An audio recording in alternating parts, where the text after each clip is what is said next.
Hi, I'm Eric Kurland from 3D Space, the Center for Stereoscopic Photography, Art, Cinema, and Education. We're the Museum of 3D in Los Angeles. And I want to welcome you to this third installment of our online 3D screening series. Now, while we've had to temporarily close the museum until it's safe to have visitors again, and we're currently unable to hold our regular screenings in a movie theater, we can bring you these online shows of independent 3D films from the LA 3D Movie Fest. Now, today, we'll be watching 5 award-winning films from the 14th annual LA 3D Movie Festival, which took place in December of 2017. And it featured 2 days of independent stereoscopic filmmaking from all around the world. Now, we're going to start today's show with the winner of the award in our student film category. The film is Deadline the Magician by Andi Wenzel. It was produced as a master's degree thesis film at the Mainz University of Applied Sciences in Germany. And the film is a 3D music video for the song Deadline from the rock band January. It's shot in the style of film noir and graphic novels and tells the story of a famous magician eagerly looking for his helper and lover who disappeared without a trace decades ago after a failed magic trick. And next, we have 2 films which tied for the second place award, and both films are from director Robert Bloomberg. The City Quakes is a historical show featuring rare stereo images of the San Francisco earthquake and fire of 1906, as well as the 1989 Loma Prieta earthquake. And Stereo, a love song to 3D, is a musical tribute to classic 1950s 3D movies, featuring animation and video set to an original song written and performed by the filmmaker. Today's show concludes with 2 films by director Ikuo Nakamura, the recipient of the 2017 Ray Zone Award for Excellence in 3DIY for his body of work. Gentle Storm features stunning footage of the aurora borealis under a G2 geomagnetic storm. And the final film is ANITYA, which means impermanence in Sanskrit and is one of the essential Eastern philosophies. Shot in numerous locations around the world, this film compiles series of continuing human activity, a reminder that all temporal existence will be forgotten without exception. And it won the first place award in our festival. Now, YouTube has a real-time chat feature, and the filmmakers have been invited to join us here. So feel free to ask them any questions that you have in the chat, either during the film or we'll leave the chat running after the show. Now, you need 3D glasses to watch, and if you're watching the anaglyph stream, you need to make sure that you put the red lens in your glasses over your left eye. Okay, so why don't we get the show started?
Oh my God, I don't know if I can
Looks can be deceiving. The familiar outlines of our world appear permanent, but the Earth is actually a geological jigsaw of constantly moving plates floating on its surface. When these tectonic plates collide, they sometimes push up spectacular mountain ranges like the Himalayas, or they may just slip and slide against each other, causing all sorts of mischief. Two of the most active plates, the North American and the Pacific, meet in California, along the 750-mile San Andreas Fault. And in the middle of that fault, some of the more foolhardy inhabitants of our planet have chosen to build a city. San Francisco. It's always been a city of dreams and the occasional nightmare.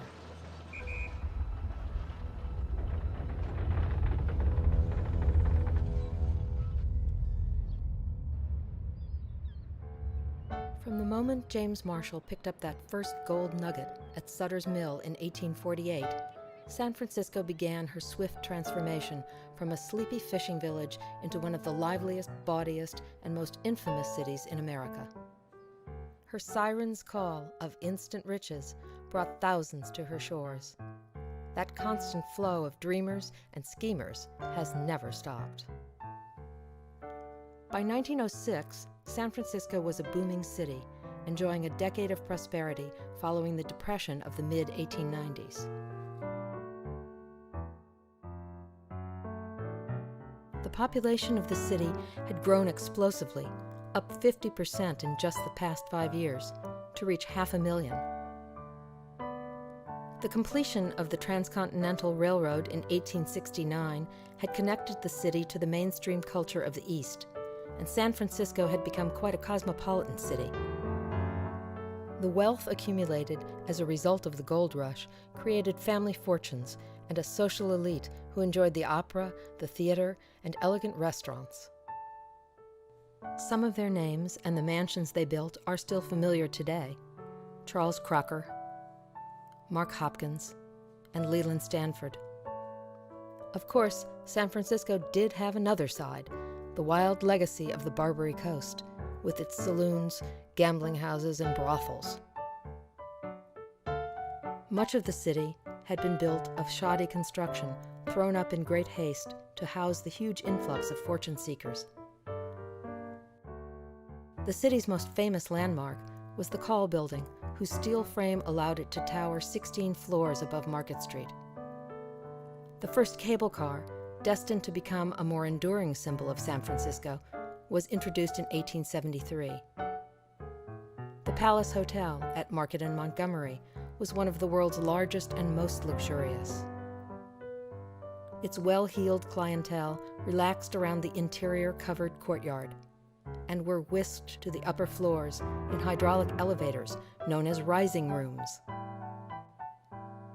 The Sutra Baths and the Cliff House, completed a decade before, offered a pleasure palace of dining, exotic exhibitions, stage shows, and a complex of 7 huge pools in which thousands could swim in salt or fresh water heated to various temperatures. Golden Gate Park, at the outskirts of the city, contained a conservatory, a bandstand, a Japanese tea garden, and a children's playground. But despite its idyllic appearance, San Francisco was no stranger to disaster. There had been a couple of strong quakes in the 1830s and again in the 1860s. Many of the hastily constructed buildings sat on some form of unstable landfill, composed of garbage, rotting wood, and even the remains of old sailing ships abandoned during the gold rush. But earthquakes weren't the biggest threat. San Francisco had been destroyed by fire 6 times before. Most of the houses were made of wood, many of redwood, thought to be slow burning. There were not enough fire hydrants, and the underground cisterns built to hold water stood rusted and empty in 1906. There was not a single fire station located among the overcrowded tenements of Chinatown. San Francisco was a tinderbox, just waiting for a match. Fire Chief Dennis Sullivan didn't think his department was equipped to handle a real disaster, but his attempts to call attention to the dangers were consistently ignored. However, on Tuesday morning, April 17th, the day before the quake, few residents were thinking about these problems.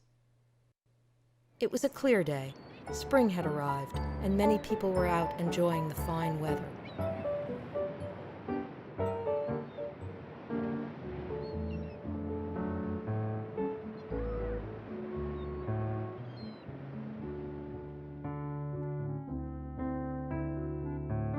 At City Hall, a meeting was underway. The main item of business?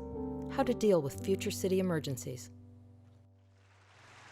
That evening, 3,000 enthusiastic fans filled the Grand Opera House to hear Enrico Caruso, the world's most famous tenor, sing the role of Don Jose in Bizet's Carmen. Caruso had almost canceled his tour because he was worried about his family back in Naples, endangered by the recent eruptions of Mount Vesuvius. Those with less highbrow tastes enjoyed a bit of ballroom dancing or spent a dime for an evening of vaudeville at the Orpheum. And of course, there were family events, such as this wedding banquet. But the next day was a work day, so most people retired early. For many, it would be the last good night's sleep they would get for a long time.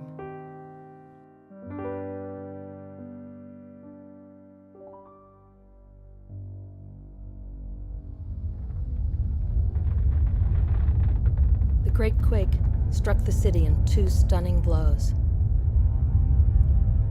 The first blow was a violent shaking that lasted about a minute.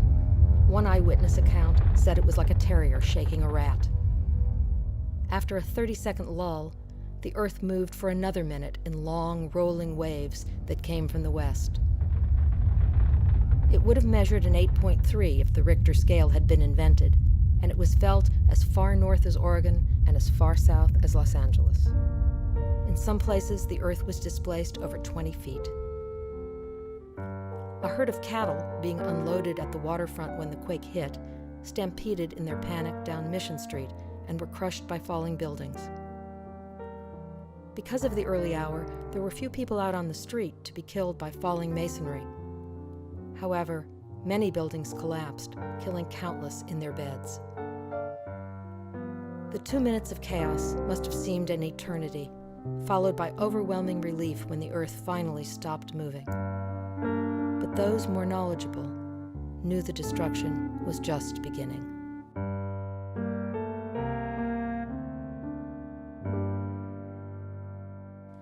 All across the city, gas lines burst and fuel tanks ruptured. Electrical poles broke like matchsticks, their wires arcing, sending sparks into the gas-filled air. Thousands of brick chimneys collapsed, throwing burning coals onto wooden floors. Oil lamps and candles overturned, starting countless small fires. Over 50 fires started in the first few hours, more than any fire department could have handled. Many were named for their origins: the San Francisco Gas and Electric Fire, the Chinese Laundry Fire, and the infamous Ham and Eggs Fire, started by a woman cooking breakfast. The fires grew and met and joined and grew yet again until there was a mile-long wall of flames. The fire department did its heroic best, but even those fire engines not buried by falling buildings were useless with most of the water mains broken. Fire Chief Sullivan had proposed a plan to draw water from the bay in just such an emergency, but it had never been implemented. Tragically, he was killed in the quake when the firehouse in which he lived collapsed. Dynamite crews destroyed buildings to create fire breaks in an attempt to stop the fires from spreading, but sometimes only made matters worse by starting new fires. For 3 days, the firestorm burned. The few hydrants that worked were no match for the inferno that destroyed 28,000 buildings. Firemen and volunteers worked round the clock to control the fires, but in most cases they were extinguished only when there was nothing left to burn. When they were finally out, the heart of San Francisco had been destroyed. The devastation covered 500 city blocks, over 4 square miles. It was the worst natural disaster in American history. The official death toll was listed at 478, so as not to scare off future investors. Historians today estimate that 3,000 to 5,000 people died, but we will never know the exact number. So many records were destroyed, and who knows how many bodies were cremated in fires that reached temperatures of 2,000 degrees. Half the entire population, nearly 250,000 people, were left homeless. City Hall, a mixture of bad cement and bad politics, had taken 26 years and 4 times the original estimate to build. It took less than 30 seconds to reduce it to a skeleton. Mayor Schmitz was part of that corrupt city government and was later indicted along with his cohorts on multiple counts of graft and corruption. But he proved a good administrator during the crisis, surprising not only his critics, but quite possibly the mayor himself. "Our fair city lies in ruins," he said at the time, "but those are the finest damn ruins ever seen on the face of the earth." Schmitz acted quickly to impose a curfew and, in effect, declare martial law. He ordered saloons closed indefinitely and prohibited all sales of liquor. Looters were to be shot on sight, and armed troops were dispatched to maintain order. The troops sometimes found it difficult to distinguish looters from residents trying to salvage their belongings, or the homeless just trying to survive. Local merchants, not realizing what would happen, opened red-hot safes in a frantic attempt to salvage their contents. The oxygen from the outside air caused cash, treasury bills, and negotiable securities to instantly burst into flames. Winches like these were used to demolish unstable buildings, although sometimes the job had to be done by hand, using ropes. One of the true miracles of the quake, the post office not only remained standing, but did not lose a single piece of mail in the disaster. The postmaster declared that all private letters would be delivered, even without postage. Many were hastily written on scraps of paper, cardboard, bits of newspaper, or the page of a book, anything to get the word out to loved ones far away. Other vital institutions continued to function as well. Because of the collapsed chimneys and the ever-present danger of fires, cooking stoves had to be moved into the streets.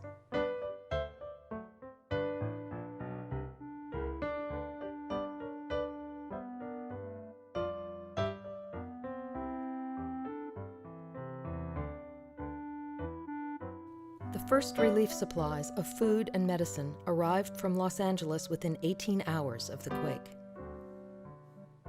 Worldwide sympathy brought many more donations in the weeks following: food, clothing, and $8 million in cash.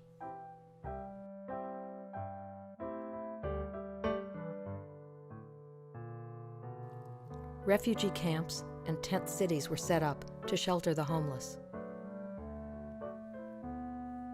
The camps were generally well-ordered communities, equipped with running water, bathhouses, sewers, and drains. There were no outbreaks of contagious disease. In fact, for many, living in the fresh air on rationed food and tobacco, without hard liquor, proved to be healthier than their former existence.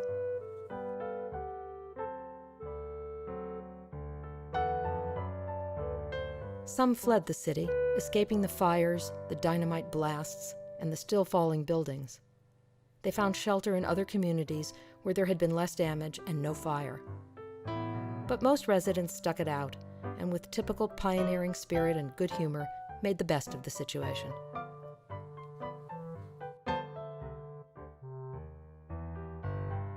Makeshift tent kitchens named themselves after famous restaurants, like this unauthorized annex of the Palace Hotel Grill.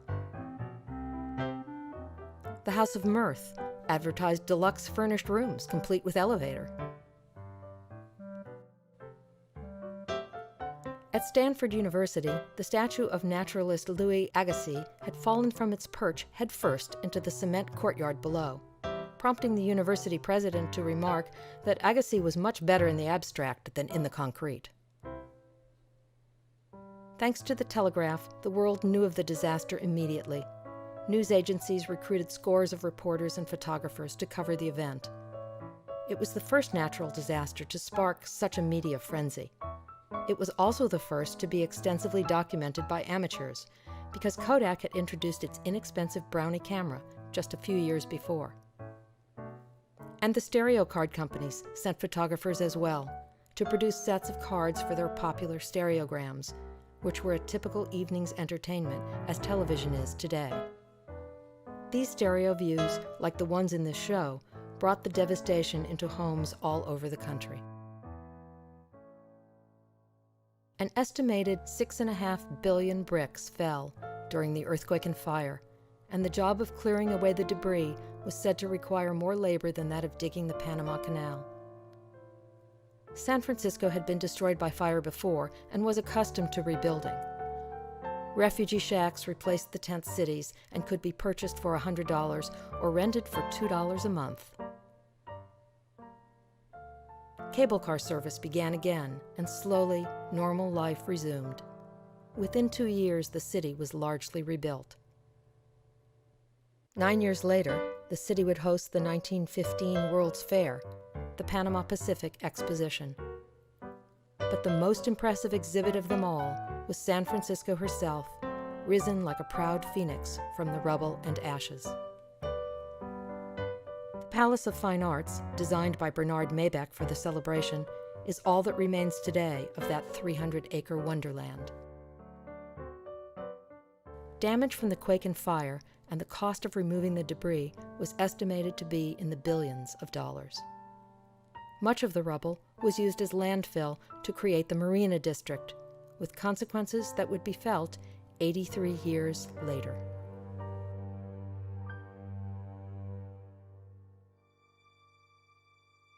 At 5 p.m., Game 3 of the World Series between the San Francisco Giants and the Oakland A's was just getting underway at Candlestick Park.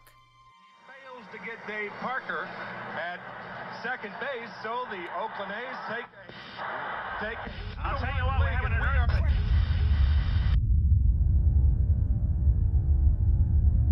The quake lasted for 15 seconds and measured 7.1 on the Richter scale.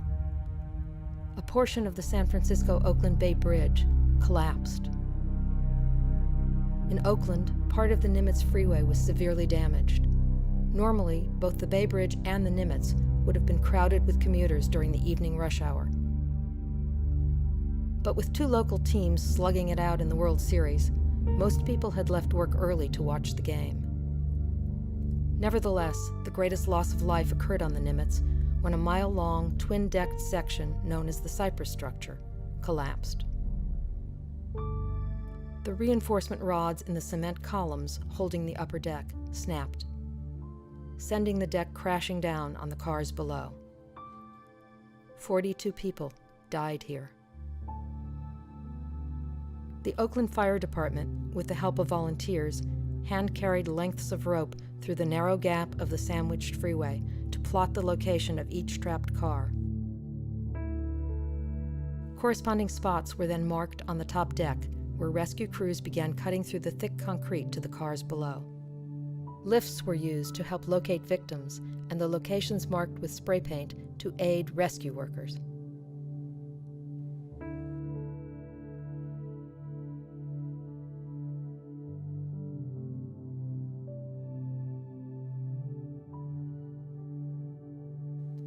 Another post office miracle. The driver of this mail truck walked away unhurt.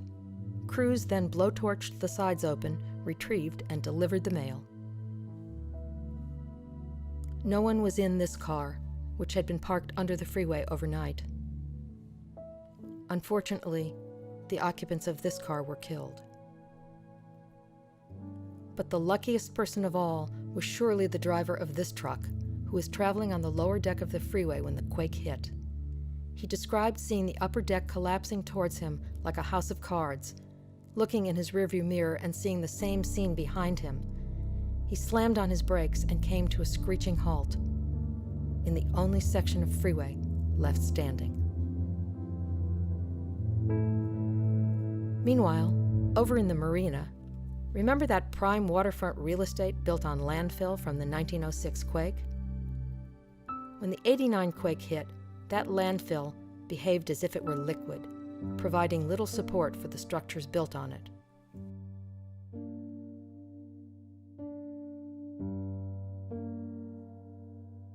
Houses folded like accordions. This used to be a 3-story apartment. Many houses were built above fragile garages, unable to withstand the force of the quake. The garages were so shaky that most people weren't allowed in to remove their cars. Some houses had to be propped up to keep them from falling into the street. As in 1906, both gas and water mains were severed. 27 fires broke out throughout the city, but the worst was in the marina. The hydrants lacked water pressure, but the fireboat Phoenix was able to pump 5.5 million gallons of water from the bay. This time, San Francisco was not consumed by flames. With water mains broken, residents had to carry in bottled water to drink. Those few people who were allowed to go into their buildings had only 15 minutes to save what possessions they could carry out by hand.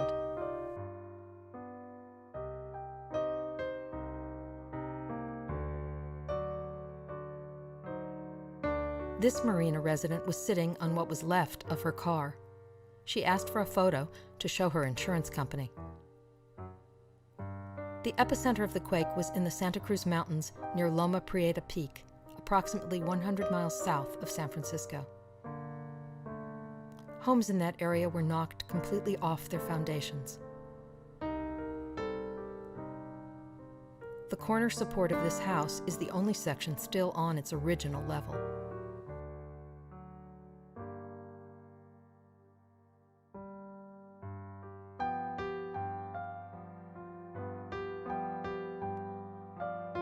In this area as well, broken gas and electrical lines and the resulting fires were responsible for much of the damage.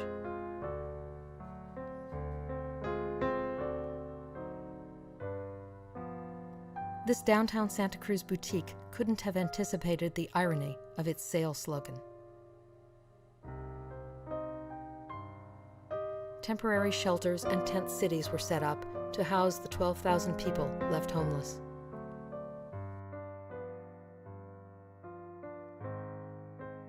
The cypress structure has been demolished, the Bay Bridge repaired, and the marina rebuilt on the same unstable ground. Once again, San Francisco has survived.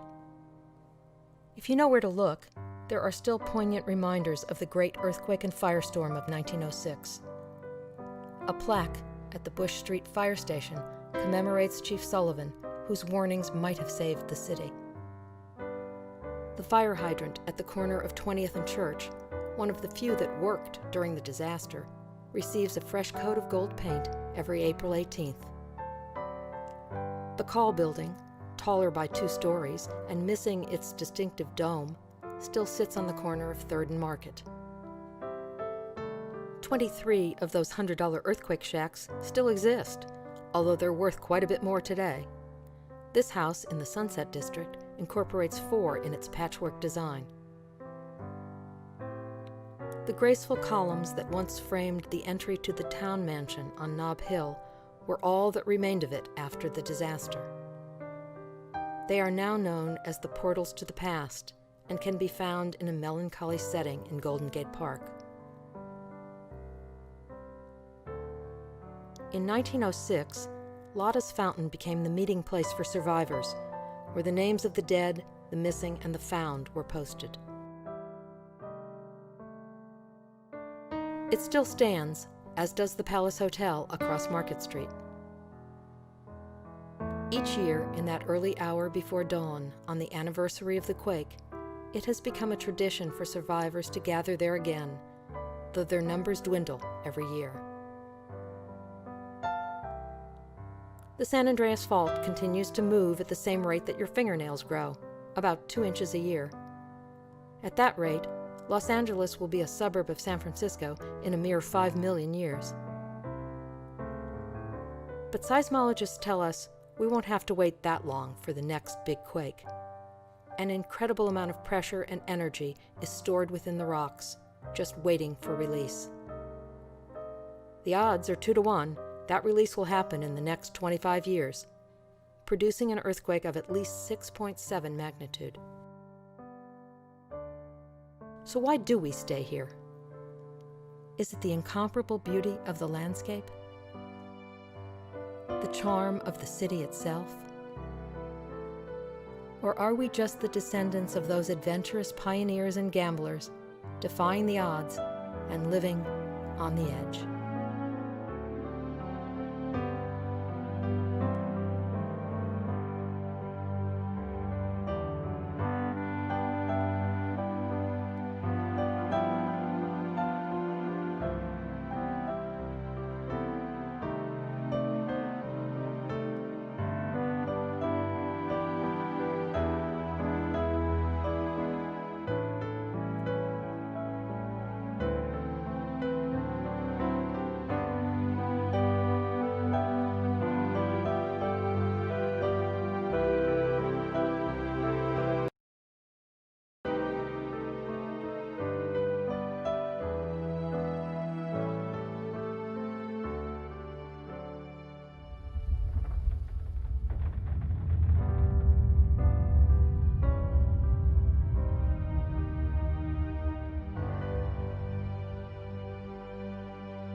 I was raised in the Arctic by polarized bears on a diet of overripe stereo pears. They left me by the snack bar under the stairs at the 3D drive-in movie. And there each night by the moonlight gleam and the comfort and warmth of the popcorn machine, I learned about life from up on the screen and a cashier named Ruby. Stereo, stereo, put on your glasses and away we go. 1 for the money, 2 for the show, 3 for the D in stereo. Oh, oh, oh, oh, oh, oh, oh, oh. Now I'm a man on a dangerous mission on the night flight to Tangier, sitting next to the mad magician.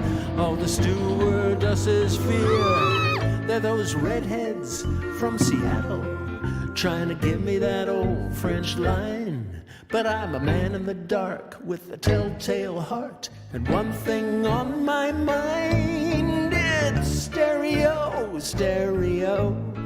Put on your glasses and away we go. 1 for the money, 2 for the show, 3 for the D in stereo. Oh, oh, oh, oh, oh, oh, oh. Buona devil made me do it. Got me living in a house of wax with a feather river running through it, an inferno out in back. I've turned it to the robot monster. I'm the creature from the Black Lagoon, running through the maze for the rest of my days, chasing cat women on the moon.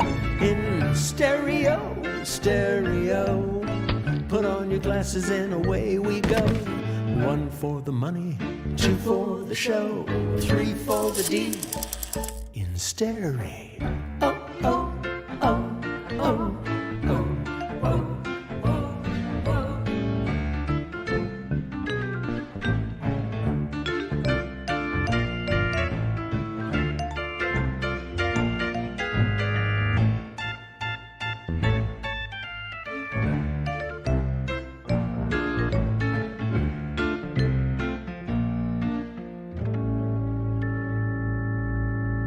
When my movie's over, here's what you can do for me.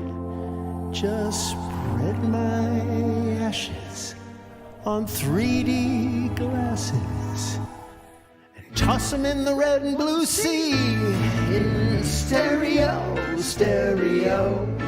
Put on your glasses and away we go.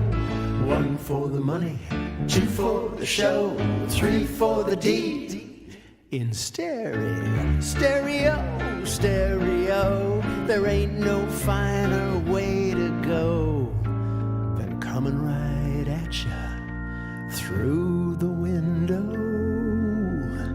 Is that a lion in your lap, or you just glad to see me?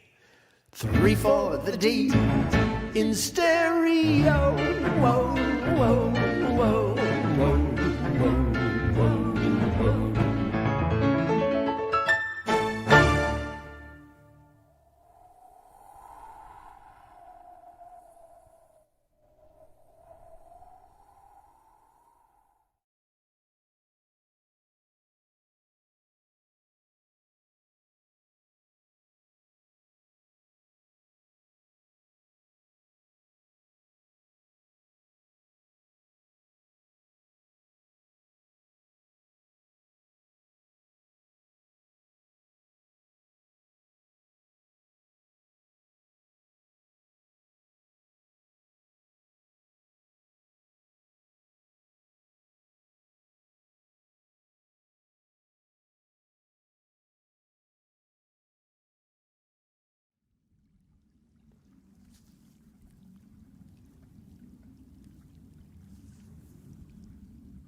Hey, I want to apologize for the sound problem. I'm going to restart this and see if I can get the sound to run properly. Thanks for bearing with me. I appreciate it.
I love doing these shows on YouTube live. You never know what's going to happen. Well, I hope you enjoyed today's program. I really want to thank all of the filmmakers who participated. I'm so glad that they were able to be here in the chat.